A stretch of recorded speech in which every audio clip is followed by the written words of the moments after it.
아침 식사를 준비하면서 문득 깨달았습니다. 언제부터인가 식탁에 둘러앉아 이야기 나누던 시간이 줄어들었다는 것을요. 엄마는 그런 거 몰라요. 아버지 생각은 너무 구식이에요. 이런 말들이 자녀의 입에서 무심코 나올 때 가슴 한켠이 아려오시지 않나요? 우리는 자녀들을 위해 수많은 새벽을 깨웠고 그들의 작은 기침 소리에도 잠을 설쳤습니다. 그들의 첫걸음마를 보며 기뻐했고 작은 성취에도 온 세상을 다 가진 듯 행복해했지요. 하지만 세월이 흐르면서 그토록 깊었던 부모 자식 간의 이해와 존중이 어디론가 사라지는 것을 느끼곤 합니다. 자식이 부모를 무시하는 상황에서 과연 부모는 어떤 태도를 취해야 할까요? 그리고 부모의 진심을 다시 존중받게 만들 수 있는 방법이 있을까요? 이런 고민을 하고 계신 분들을 위해 오늘은 특별한 이야기를 준비했습니다. 자존감은 지키면서도 관계는 회복할 수 있는 현명한 대화의 방법을 함께 알아보려 합니다. 끝까지 시청하시면 무시당했을 때의 마음의 상처를 치유하고 자녀와의 관계를 새롭게 만들어갈 수 있는 구체적인 방법을 얻으실 수 있을 것입니다. 지난 주말 서울 용산의 한 노인복지관에서 만난 이정숙 할머니의 이야기로 오늘의 이야기를 시작하고자 합니다. 평생을 초등학교 교사로 재직하시다 10년 전 정년 퇴직하신 이 할머니는 최근 들어 큰 고민에 빠지셨다고 합니다. 교직에 있을 때는 아이들의 마음을 읽고 소통하는 것이 특기였던 그녀였지만 정작 자신의 아들과는 대화가 통하지 않는다는 것이었습니다. 특히 지난 추석 명절에 있었던 일이 그녀의 마음을 무척 아프게 했다고 합니다. IT 회사에 다니는 아들이 부모님 댁에 스마트폰을 새로 사들인다며 방문했을 때의 일입니다. 이 할머니가 기존에 쓰던 휴대폰이 익숙하다며 새 것은 필요 없다고 하자 아들은 한숨을 크게 쉬며 이렇게 말했다고 합니다. 엄마는 왜 새로운 걸 배우기 싫어하세요?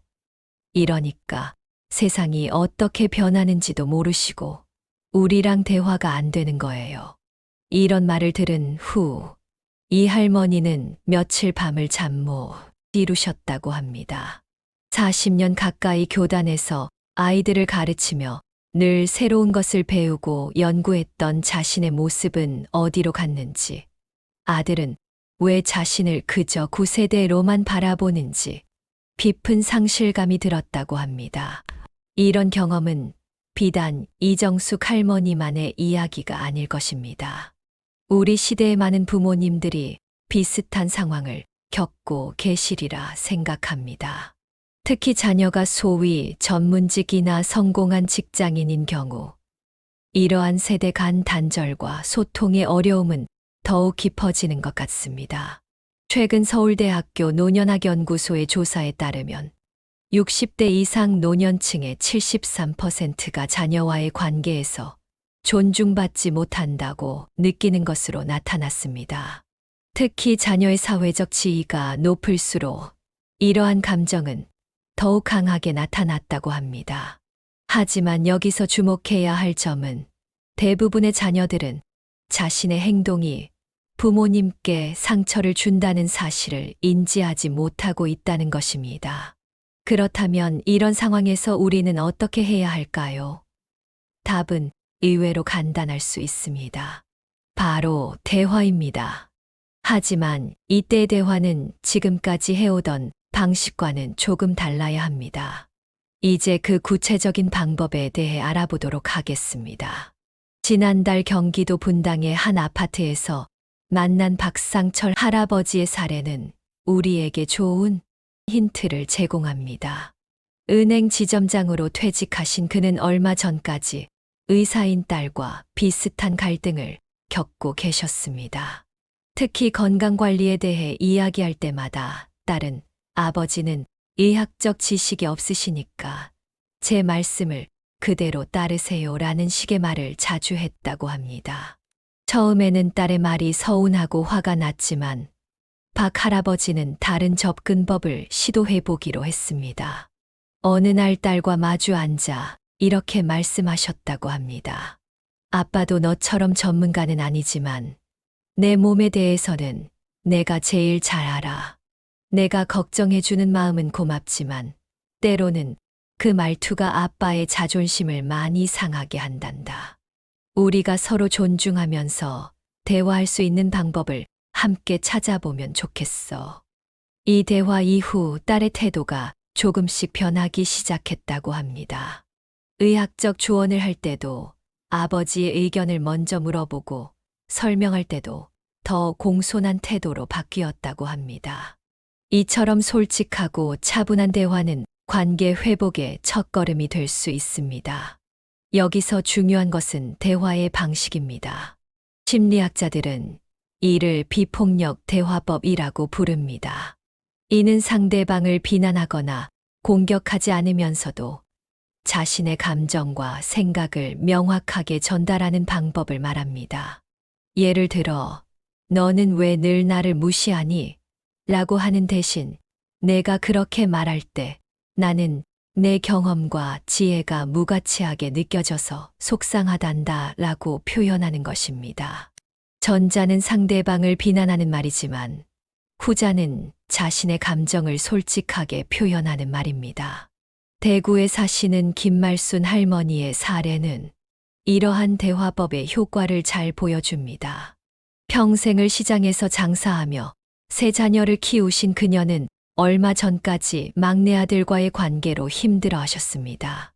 대기업 임원인 아들은 어머니의 소박한 생활 방식을 못마땅해 하며 자주 잔소리를 했고, 때로는 친척들 앞에서도 어머니를 무시하는 발언을 서슴지 않았다고 합니다. 김 할머니는 복지관 상담 프로그램에서 배운 대화법을 실천해 보기로 했습니다. 어느 날 아들과 단둘이 있을 때 이렇게 말씀하셨다고 합니다.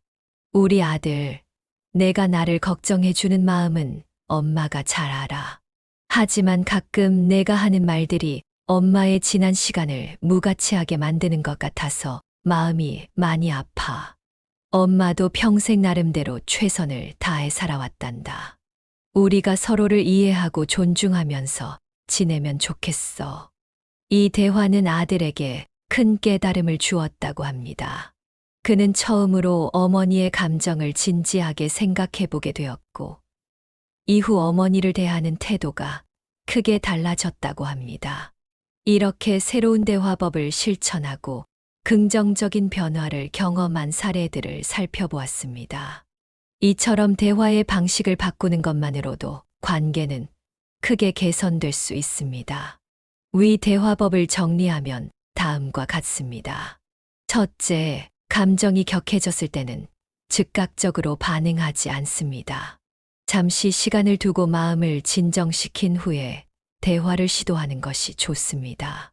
둘째, 상대방의 입장에서도 생각해 봅니다.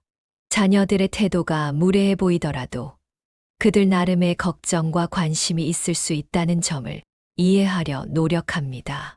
셋째, 자신의 감정을 숨기지 않되 비난하지 않는 방식으로 표현합니다. 너는 틀렸어가 아닌 나는 이렇게 느껴라는 방식으로 말합니다. 넷째, 구체적인 상황과 그때의 감정을 이야기합니다. 늘 그렇듯이 라는 식의 일반화는 피하고 특정 상황에서 느낀 감정을 구체적으로 표현합니다. 다섯째, 변화를 위한 구체적인 제안을 합니다. 앞으로는 이렇게 해주면 좋겠어 라는 식의 명확한 요청을 합니다. 이러한 노력들이 중요한 이유는 무엇일까요? 최근 연구들에 따르면 노년기의 가족 관계가 건강과 수명에 직접적인 영향을 미친다고 합니다. 특히 자녀와의 관계가 좋을수록 우울증 발생률이 현저히 낮아지고 전반적인 삶의 만족도가 높아진다고 합니다. 여기서 한 가지 꼭 기억해야 할 것이 있습니다. 관계 개선을 위한 노력이 일방적인 참음이나 희생이 되어서는 안 된다는 점입니다. 오히려 자신의 가치와 존엄성을 지키면서 상호 존중하는 관계를 만들어가는 것이 중요합니다. 하지만 이런 변화가 쉽지만은 않다는 것을 우리는 잘 알고 있습니다. 수십 년간 이어온 대화 방식을 바꾸는 것은 마치 오른손잡이가 왼손으로 글씨를 쓰는 것처럼 어색하고 힘들 수 있습니다. 부산에 사시는 정미경 할머니는 처음에 이런 방식이 무척 어색했다고 합니다. 처음에는 마치 대본을 읽는 것 같았어요. 화가 나는데 차분하게 말하는 게 너무 어려웠죠. 하지만 그녀는 포기하지 않고 계속 시도했습니다. 거울을 보면서 연습도 하고 메모장에 하고 싶은 말을 미리 적어보기도 했습니다. 그렇게 한 달, 두 달이 지나자 조금씩 자연스러워졌고 자녀들과의 관계도 눈에 띄게 좋아졌다고 합니다. 실천이 어려울 때는 이렇게 해보시면 어떨까요? 먼저 가장 관계가 좋은 자녀와의 대화부터 시작해보세요. 또는 크게 감정이 상하지 않는 가벼운 주제로 대화를 시작하는 것도 좋습니다. 마치 운동을 처음 시작할 때 가벼운 스트레칭부터 하듯이 대화도 천천히 단계를 밟아가면 좋습니다. 특히 자녀들이 모이는 명절이나 가족 모임 때는 더욱 주의가 필요합니다. 이런 자리에서는 감정이 더 쉽게 상할 수 있기 때문입니다. 이럴 때는 미리 마음의 준비를 하는 것이 좋습니다. 오늘은 즐거운 마음으로 대화하자. 자녀들의 말에서 긍정적인 의도를 찾아보자와 같은 마음가짐을 가져보세요. 무엇보다 중요한 것은 자신을 너무 몰아세우지 않는 것입니다. 완벽한 대화란 없습니다. 때로는 실수할 수도 있고 옛날의 습관이 나올 수도 있습니다. 그럴 때마다 자책하기보다는 다음에는 더 잘할 수 있어 라고 자신을 격려해 주세요. 최근 한 연구 결과를 보면 부모-자녀 관계에서 가장 중요한 것은 소통하려는 의지라고 합니다. 말하는 방식이 서툴더라도 서로를 이해하고 존중하려는 마음이 전해진다면 그것만으로도 관계는 충분히 좋아질 수 있다는 것이죠. 우리는 누구나 완벽한 부모가 되기를 원합니다. 하지만 어쩌면 그런 완벽함을 추구하는 것이 오히려 우리를 지치게 만드는지도 모릅니다. 때로는 실수하고 때로는 서툴러도 괜찮습니다. 중요한 것은 포기하지 않고 계속해서 시도하는 것입니다. 강원도 속초에 사시는 한 할아버지는 이런 말씀을 하셨습니다. 나무가 자라는 것은 눈에 보이지 않지만 계속해서 자라나듯이 우리의 노력도 그렇게 쌓여가는 것 같아요.